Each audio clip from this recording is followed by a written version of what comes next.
Hey, and welcome to Star Wars 101. In this video, we're going to be going over the Sith Lord, Darth Tenebrous. So let's dive in. Darth Tenebrous was a Bith Sith Lord and the master of Darth Plagueis. He had a very rational approach to his use of the Force, which he viewed as a tool rather than a mystical energy that could guide the fate of the entire galaxy. He served as an apprentice to a Twi'lek master which he killed in accordance with Bane's rule of two. Publicly, Tenebrous was known as Rugus Gnome, a celebrated designer of high-class starships. Darth Tenebrous was obsessed with shaping the future to his will, and was able to see glimpses of it. Knowing that if a certain Mune banker had a son with a woman, the child would be very powerful in the Force, he manipulated the two aliens into falling in love. His plan worked, and when the child was 5, took him from his parents to be his apprentice, naming him Plagueis. For decades, Plagueis learned the ways of the dark side as well as science from his master, while they helped to further the Sith's grand plan to destroy the Jedi and take over the Republic, set in motion by Darth Bane. Tenebrous even came to believe he had discovered a method to possibly rid the entire Jedi Order of the Force, causing the Order to easily be defeated by the Sith.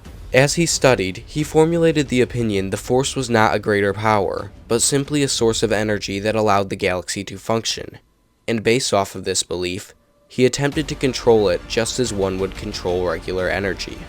The biggest step Tenebrous made was attempting to make a virus that would drain an individual's Force potential through the midichlorians, in sense, removing them completely from the Force. He had plans to release this virus in the Jedi Temple, so that it would spread and they would become powerless to the Sith. Darth Tenebrous worked hard to establish a valuable network of informants, agents, and allies throughout the galaxy and its political representation.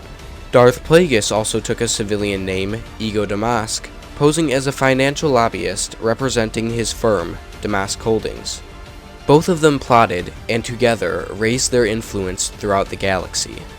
Tenebrous and Plagueis also wanted to control a Supreme Chancellor, and thought of Pax's team for the job. As Tenebrous grew in status and power, he developed a weakness. He believed he was untouchable. He thought this because after looking into the future, he interpreted that Plagueis was not the Sith Lord that would overthrow him. Believing this was true, he became disgusted and constantly mocked Plagueis, thinking of him as an inferior Sith Lord. Later, Tenebrous once again looked into the future and discovered a being he believed would be so powerful in the dark side they could rule forever if the person wished. Tenebrous also analyzed his discovery mathematically, again concluding this all-powerful Darksider was not only possible but one day probable. Unfortunately for the Sith Lord, his plans began to crumble as the virus he developed proved to be a complete failure, and he was forced to think of other means to destroy the Jedi.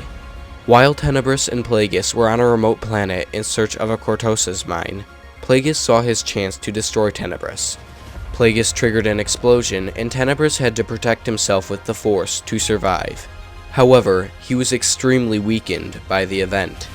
While slowly dying, Tenebrous congratulated his apprentice on succeeding him and having the courage to take advantage of the situation. But he soon realized that a rockfall caused by the explosion crushed their ship, which meant they both might die on the planet. Tenebrous was then very angry at Plagueis for having endangered the continuation of their order. Plagueis, tired of his master, broke Tenebrous's neck.